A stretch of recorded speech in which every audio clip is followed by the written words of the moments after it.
आज आम्ही बनवणार आहे कोल्हापुरी मिरची खरडा। यासाठी लागणारे साहित्य: जिरा, व्हाईट तीळ, मिरची, कोथिंबीर आणि लसूण आणि स्वाद अनुसार नमक।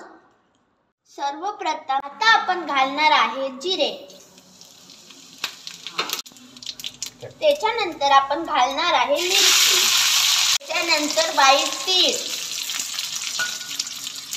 त्याच्यानंतर कोथिंबीर।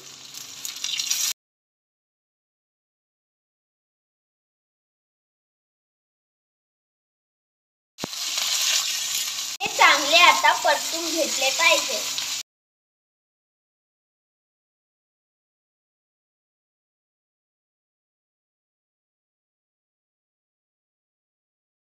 आता 7 ते 8 मिनिटे आपण ह्याला व्यवस्थित रोस्ट करून घेऊयात।